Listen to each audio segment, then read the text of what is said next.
Hi everyone. This is Mike Macedo. I'm using this time to sort of continue with the rest of my presentation for uh, Autism Society of Minnesota's presentation.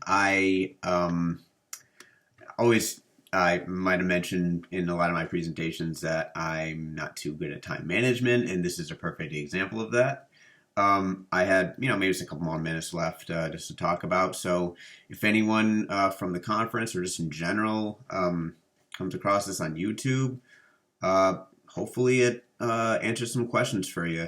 Or maybe it's just another example of, another autistic adult, sharing his or her thoughts and unique challenges and advantages. So I'm just gonna get started. Like I said earlier, on the surface, I'm a guy with a full-time job, a professional license. I live independently with a significant other. But deep inside, each day takes a lot out of me. I need time to recover from each day of work, and they're consecutive, my work days, so I tend to get backed up pretty quickly. I can always tell when I'm getting a little burnt out when I take forever to complete certain tasks, like writing a note at work, doing my running stretches, or getting to cleaning out my car. I feel like I only have enough energy to devote to certain tasks before I need a break. And then I go on my phone and then I get distracted. Um, as a therapist, I see clients for 45-minute sessions. In between sessions, if they're back to back, I have some time to kill. Most therapists use that time to write their notes. Fun fact, that's why sessions are 45 minutes instead of an hour like they used to be before insurance kind of took over. I find myself staring into space or aimlessly scrolling through my phone with those 15-minute intervals. It wasn't until recently when I realized that the time I waste on my phone at times is absolutely necessary. It's allowing me to recover. It's allowing me to decompress. Unlike neurotypical peers I have, or maybe less to an extent, my therapy sessions take a lot out of me. I'm opening my ears. I'm taking detailed stock of what my clients are saying, and constantly looking for consistencies in their language to help them cognitively redirect their language and thoughts in their own words. The eye contact, the sharp attention, and just simply hearing stories that can sometimes be very painful can take a toll, and I need time to recover from that. This is why I keep stimming toys in my office. I say they're for younger clients I work with, but they're in fact for me. And these tools can include Legos. Just building. It can be a very stimulating activity. Now, I can't take credit for the originality of this analogy, but picture your mind as a paper shredder. When things are generally stable, you're putting only a couple pieces of paper into the shredder. The paper represents the various responsibilities you might have. Now, as the stress tends to build up, you're adding another piece of paper in, and another, until you're past the max number of paper sheets that you're allowed to put in, and you get jammed up. This is how I tend to feel when I'm getting to be overwhelmed, and I begin to have what I like to call crooked days. This is, a day that just feels like I'm starting off on a tilt. I'm just feeling a little bit off, disoriented when I first wake up. Sometimes an unexpected variable can take place, like a headache or migraine, a stomach ache, and it's just a day where I just feel like I just lose all track of time. Sometimes, times of burnout, meltdowns can increase, and meltdowns have really evolved for me over time. I would mostly get them as a kid when there'd be a change in routine, but as an adult, it's mainly when I misplace something. I'm looking everywhere. I'm searching through every logical spot I can, and I can't find what I'm looking for. Sometimes I end up having a meltdown forming when I get my hopes set on something, and it ends up not working out through no fault of my own. But while this may be a relief for some people, for me, it's an irrational sign that I'm powerless, and I allowed for this to happen. And fun fact, having a mini meltdown in my car in the parking lot at work is how my boss found out I'm autistic. Because after that, I kind of had to explain to him what was going on, and yeah. But anyways, I'd be lying if I were to say that these things don't happen to me, because they do. Just like everyone else.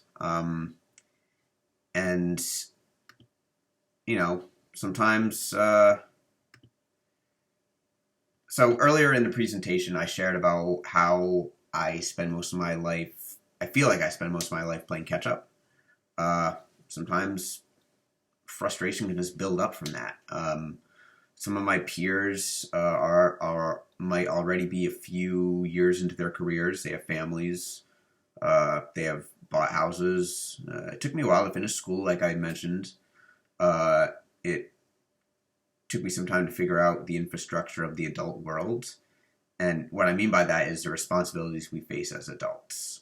For me, I feel like none of this really started to set in really until I was about 30. I didn't fully grasp the importance of saving money. I didn't know anything about credit or anything about home ownership.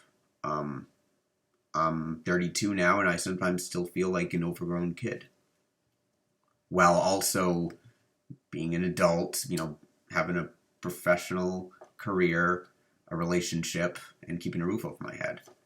I'm living two worlds. And sometimes that can take a lot out of me. I want to really kind of bring up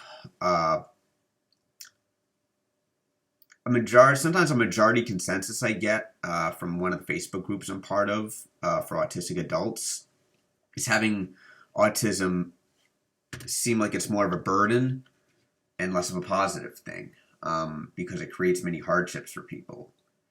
And I know I've been there in some of my lowest points. I felt the same way. I get it. It can be overwhelmingly frustrating. But ask yourself this: could you picture it being any other way? In some of my darkest times, I've asked myself the same thing. I've been autistic my entire life. I felt different my entire life. I don't know any other life. My world is juxtaposed with the neurotypical world I inhabit. I toe the line between both worlds. In my world, things sometimes make a hell of a lot more sense. But while my autism may cause me to sometimes feel, like that Martian trying to blend into society, I wouldn't have it any other way, because I don't know any other way, and honestly, I probably wouldn't like it. My autism allows me to see things differently. My black and white nature can come in handy in times of decision making. Hyper-focusing allows me to pay close attention to detail. I take a black and white approach to what I put into my body. I eat healthy. I don't eat fast food. I almost never drink. I exercise daily, and I can follow a recipe really well. I can also problem solve pretty well, and I feel like being a therapist might not be what society has been trained to picture an adult, an autistic person doing. It's the perfect job for me, because I feel like an investigator. I tune into specific details and cognitive distortions in my clients' words. I'm able to picture myself entering their worlds as they invite me in, being vulnerable, sharing their stories. I take impeccable notes, sometimes a little too lengthy. I know I'm in the right field because, aside from in grad school, I never been able to shadow a colleague when they're in a confidential individual psychotherapy meeting. So that's how I learn, by mimicking, basically, by having a model in front of me. I'm able to do it without that. And if I'm able to do it without that, then it must be a natural fit for me.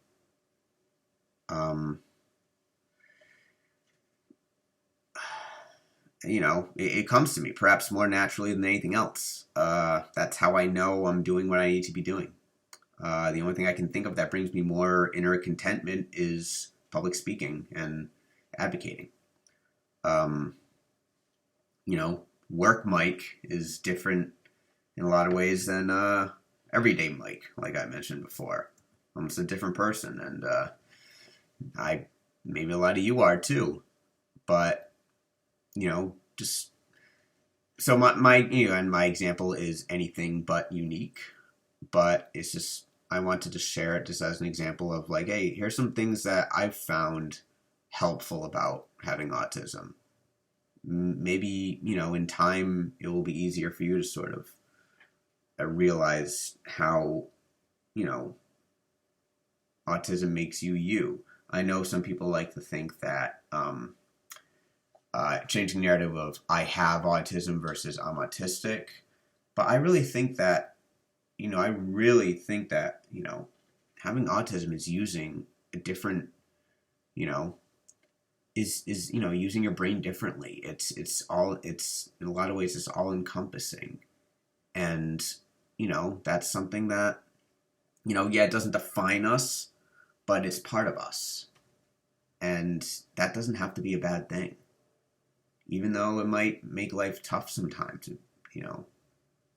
It just makes you all the more strong, resilient, unique, and really just probably someone who's just a pleasure to be around. So that's the rest of my presentation. I'll try to get better at time management in the future. But I thank everyone for tuning in to listen to me babble on for God knows how many minutes. And hopefully I get to talk to you again soon.